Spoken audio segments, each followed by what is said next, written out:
now we would like to welcome, it's her birthday, and this is your life, Jeanne Engelberger. You can put your hands together. Yay!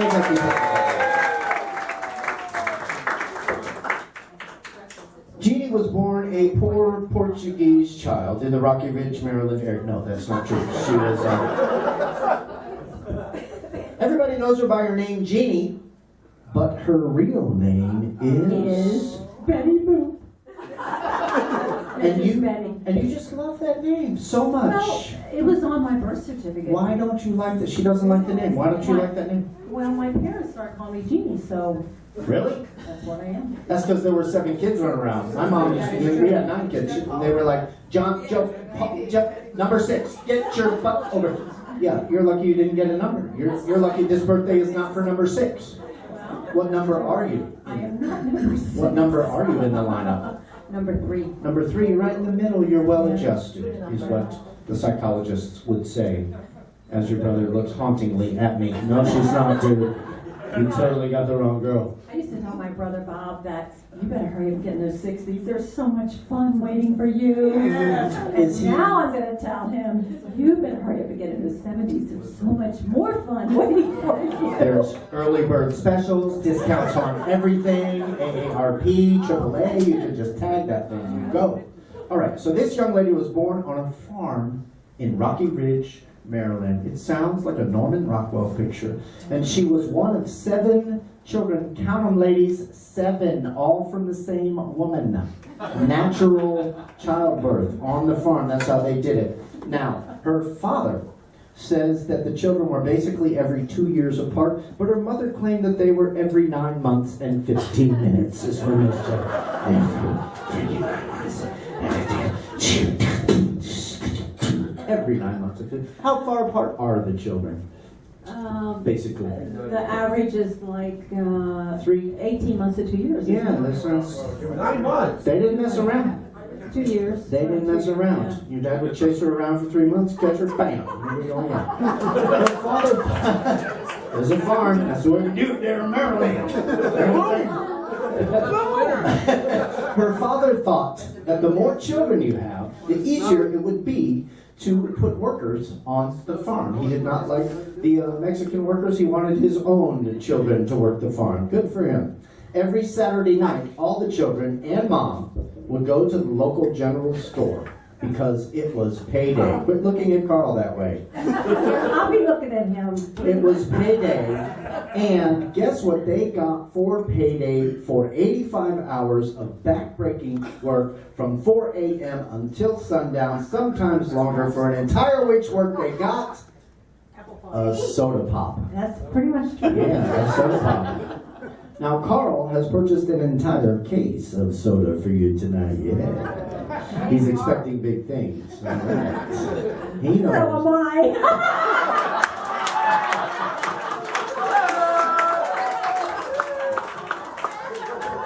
Hey, I'll be doing the jokes around here. Thank you. Not for nothing, Tony, but that was slam dunk right there, Bob. Yeah.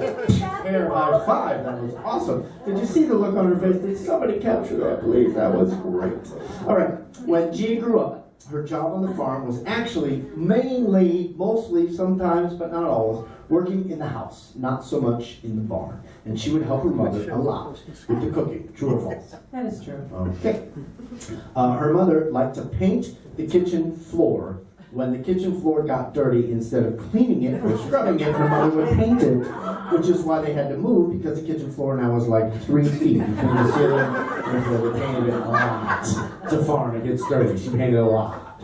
So they would paint it, and during the winter, tell me if this is true or false, we got this right from the horse's mouth. During the winter, when it got cold, you had little piggies in the barn, and you were afraid the piggies would get too cold, so you would box the piggies up and bring them in to the kitchen so they could be warm around the wood stove. Aww. Is that true or false?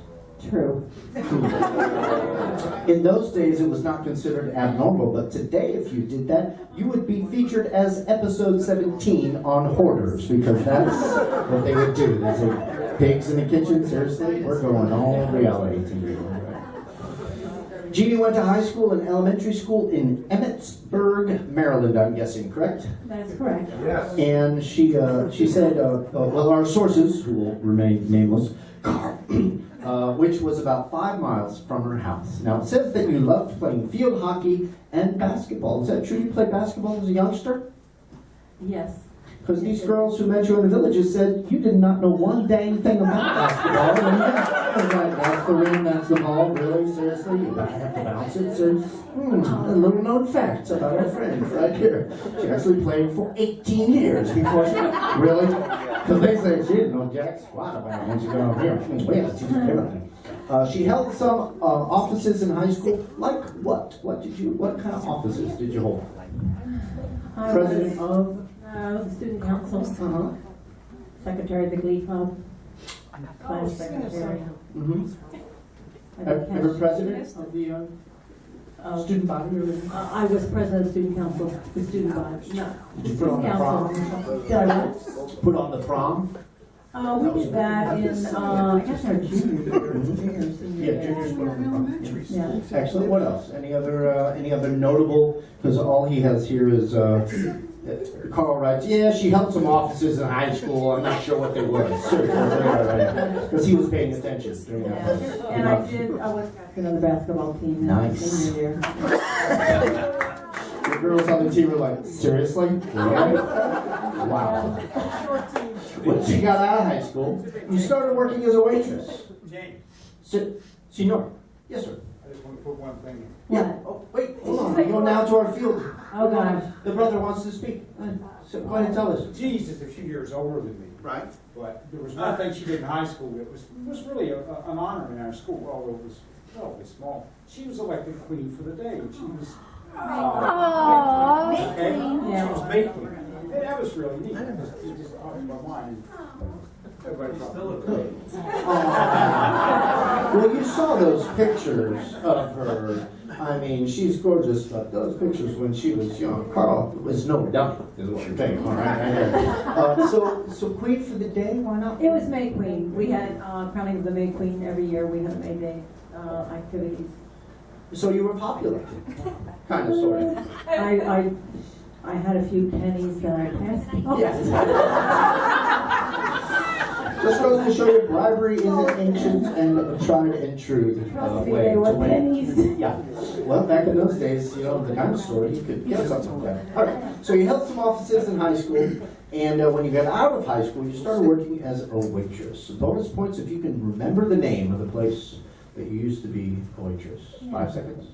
Mountain Manor Restaurant in Emmitsburg, Maryland. Nice. And just a waitress? You did everything. Actually, I started working when I was like 13 and a half, and I cleaned hotel rooms, and then I was a waitress. But then when I graduated from high school, I was a waitress at Mountain Manor Restaurant. Nice. Breaking the law and child labor issues. Nice. That's what we like. That's what we like about that part of the world. They just don't care. They're 12 years old. Right in there. Clean those rooms.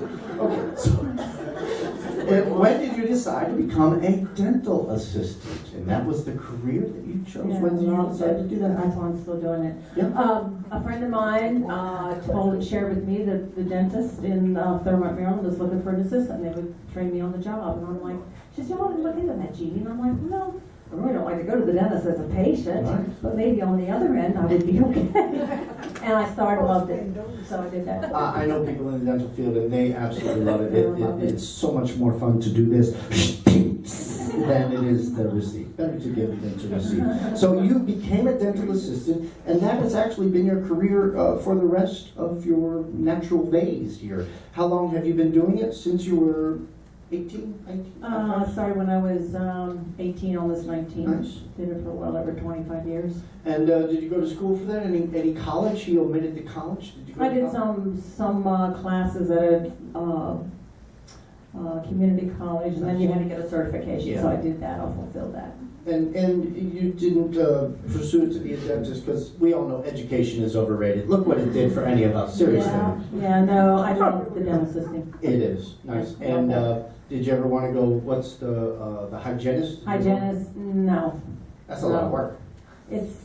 It's very hard on your hands. Very hard on your hands. Yeah, I know. All right, moving along. Jeanne, as you know, she became a dental assistant. She still does dental assisting, and she still volunteers as a dental assistant in Leesburg once a month. You want to give a plug for the place she is in? Yeah, it's the dental clinic in Leesburg. I try to do it twice a month. We actually provide dental services for people that cannot afford it. And the dentist that I assist, his name is Dr. Harris. He's wonderful. He's 85 years young, and goes to the MVP, plays trumpet in the village's concert band, and he's wonderful. Very nice, very nice. Yeah. Now you write an article in the local newspaper back home in Maryland every month, and still does that today. Jeanne writes about health and wellness every month and practices what she preaches. You can tell by the way she carries herself. She is the picture of health, and the article is known as The Health Jeanne.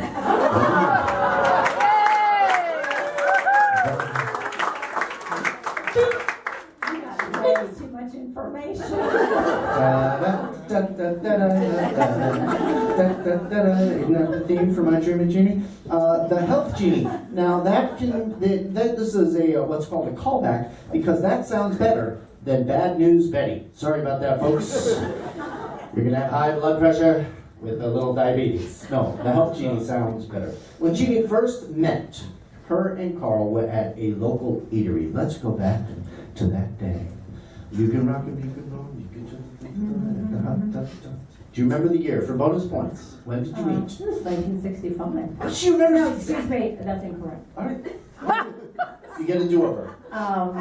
It was in 1964. Because you were 20... I was 20 then, almost 21. Mm-hmm. And how Carl old? just got out of the Navy. How old was that young man? 24. Ooh, older dude, yeah. That's the way to do it. Now he says when they first met at a local eatery and bar called the Shamrock Restaurant, he says here, this is his writing, not my embellishment, I had another girlfriend at the time. Yes, you did. She went 30 years for this, my friend. Maybe more. She had another girlfriend at the time, but Jeanne was in the running. I love how he says that.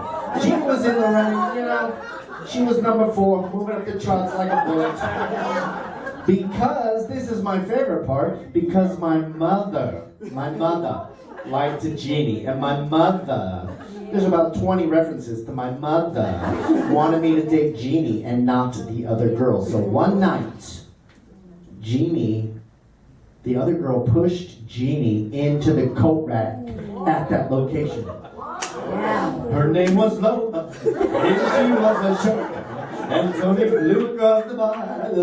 All right, we've seen this song. We were tired of that song in the 70s. All right, that is funny. So they were fighting over Carl. Girls were actually coming to blows. What people don't know, and I had to call to ask, is that Jeanne set up the whole thing, Carl. Yeah, she told the girl, push me now, push me into the coat rack. She was like, I'm setting this guy up for the next 55 years, seriously. He's not even paying attention, he's talking about the Bulls games. He wasn't paying attention when she pushed me either. He was drinking his last few drops of beer. Because that is the way to get a guy. You get pushed into the coat rack and the next thing you know, he's like, oh, I'm so sorry, how can I make it up to you? You can marry me and stay with me for 60 years. That's how you can make it. That's happened. All right, the bottom line of the recording is that his mother picked Jeanne to be his wife. Is that correct? She has good taste there, Carl. Is she still with us? You know? No, she passed away when we moved here. Yeah, I mean, she made an excellent choice, I gotta tell you that, because I don't think you could do better than this, Carl. I keep reminding her all the time, my mother was right. Yeah, good for you. All right. And actually, just may I add a little footnote to that? I met his mom first, and before I met Sure. Carl, and we had a very close bonding, and I think that had a lot to do. Well, he had no say-so in the matter, pretty much. He came home from work that night with what was told to me. No, I met this nice girl today, her name is Jeanne. Sure, you have to ask her out. I picked her, and you will be getting married on May 25th. Yeah. Moms do that. Moms used to do that a lot. It used to not be considered over-mothering. But now it says here that he gave you the engagement ring on New Year's Eve at the stroke of midnight, which sounds so romantic. But you know how loud it is? 4, 3, 2, 1. Yeah, will you marry? What? Will you marry? What? I said, marry me, please. What? Lucy, what are you talking about? Be my wife. You've got a knife? Really? Oh no. Oh my God. What? So there's a little misconfusion right there. But his mother was right. So they rented a honeymoon suite, as per mom, in the Wildwood, New Jersey. Hang on, this gets better because he gave me all the details. Yeah, this is where it gets fun. Oh my goodness. They rented a honeymoon suite. Mom picked it out in the Wildwood, New Jersey for the honeymoon, and it was a understatement disaster. The honeymoon suite was on the top floor of a refurbished house, and it was a very small one-room honeymoon suite with only a sink in the corner and a bed and a chair, nothing else. No bathroom in the room. They had to go out and walk down to the end of the hallway to go to the bathroom. Now, of course, you realize, now that you're a mom, what she was thinking. She was thinking, what else do you need? You got a bed, you got a sink, you don't need extracurricular, you don't need no sightseeing. I need some grandkids now. Let's go. Bed, chair, sink. That's all you need. Let's go. No bathroom in the room, and you had to go out to the end of the hallway. The bathroom had a commode and a bathtub, but if you wanted to take a shower at the beautiful Wildwood, New Jersey honeymoon suite spectacular, what did you have to do to take a shower? You had to go outside because it was one of those, you pulled the string and the water came. But we could stand up and look down at Yes. the people that were there showering. No comfort to that shower. That's what was sweet about the honeymoon suite. People were like, this room is so worth it. Oh my God. That is a disaster. Now, you go out the fire escape and go down 3 floors to the backyard to get in that shower. Anybody in the apartments could look down and watch you take a shower. That's why the showers were so quickly taken. The room was supposed to have an ocean view, but it had a view of what? A solid brick wall. That's what the ocean looked like to people in Wildwood, New Jersey. The bed had slats underneath. Do you remember the slat situation? Oh, yeah. What happened? They just get falling out. So then who kept falling on top of them? You weren't there, I was. Yeah. So you guys were in bed, honeymoon, we know what was going on, no questions, no pictures, no last names, and the slats and the bed kept falling down. Yeah, it was a poorly made bed. It might have had a little bit of use. The bed had slats and it fell down every time, 3 times during the honeymoon. Jeanne cried and wanted to go to another hotel. I did. But what did Carl say? We didn't have any money. He said, my mother got this for us. Again, with the mother, seriously? My mother. Unbelievable. Every time I walked around the bed, my boxer shorts, this is Carl's writing, every time Carl walked around the bed, his boxer shorts would get caught on the bedpost. Oh my God, you're lucky you got out of there alive, my friend. You're lucky you can have children after this situation. My boxer shorts got caught on the bedpost. There was only one light hanging down above the sink in the corner, and no shelves to put toothpaste or anything on. It was very bad to the point that you were forced to laugh about all the problems. So they decided to just suck it up and laugh about it. So that's good fun. Anything you want to add to the honeymoon story? Anything we left out? Yeah, Carl didn't remember this because he was back in the room, he was sick. But I went out on the beach and I happened to run into somebody that I knew from Evansburg. And she said, oh, why are you here, Jeanne? I said, I'm here with my fiance. And I said, oh no, I mean my husband. And she's looking around, well, where is he? I said, oh, he's back in the room, he's sick. He had motion sickness from falling out of the bed so much. They had fun and enjoyed it, and that's why they do laugh every day. It looks like you guys have a lot of laughs. Those pictures tell a lot of stories right there. It was the start of a happy relationship with laughter, and they laugh every day now. And if they don't have anything to laugh about it, they just think about the honeymoon. That's a sweet thought from Carl's hand right there. They have 2 wonderful children. You've seen them here. The children are Chris, who lives in Longwood, Florida. That's down towards Orlando, is that right? Yes. Kind of north Orlando, is that right? Yeah, beautiful. I like Longwood. It's like the most livable part of Orlando. And their daughter, Lori, who lives in California. Are either of them here? No. Good. Let's talk about them because I just want to say neither of them are here. Chris is a supervisor of his company. What does Chris do? What's a little bit about? He is the operation manager of operations at Christie Lights, which is a theatrical company in Orlando. Very cool. And he has to travel. He's out of town. And Lori is in California. What does Lori do? Besides being an assistant to her husband, who's a freelance musician, she's a server at Cheesecake Factory. She's a wonderful daughter. She looks fantastic with her eyes and her goofy picture face that she always makes. That looks like good fun. You have cool kids. And she does gigs. She's a dancer, so she does gigs with DJs. Yeah, I saw some of the costumes there. I want to be one of those superheroes. Children, they have they given you any grandchildren? No, I have an ad in the paper that says wannabe grandmother. Do they not know what you live for? We gotta put something in their drink. We gotta get something going here. Daughter is a dancer, son is a technical supervisor, and they both are great children.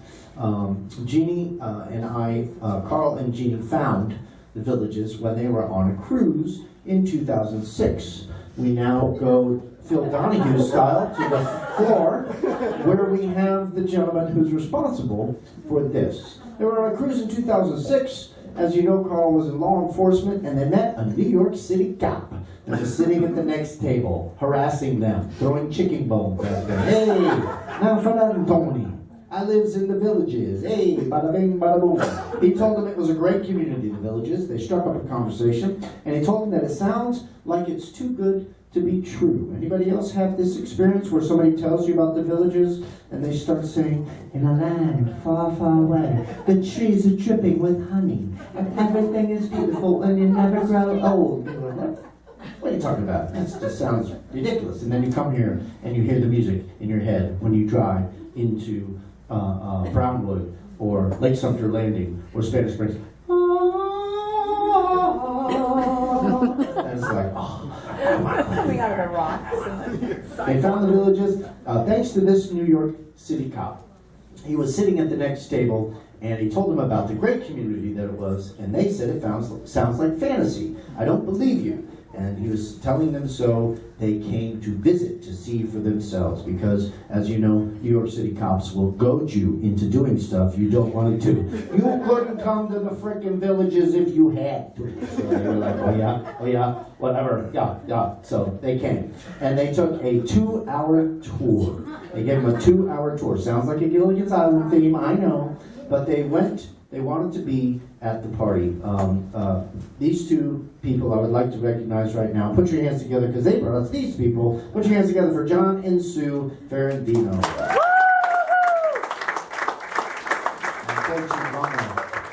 How are you, my friend? Where is Sue? Right there. Hi, Sue. How are you? Do you know this man? What is your relationship with this young man? Don't you go nowhere. Come here. What is your relationship with this young man? Come on. You share the house. She's reduced it to sharing the house.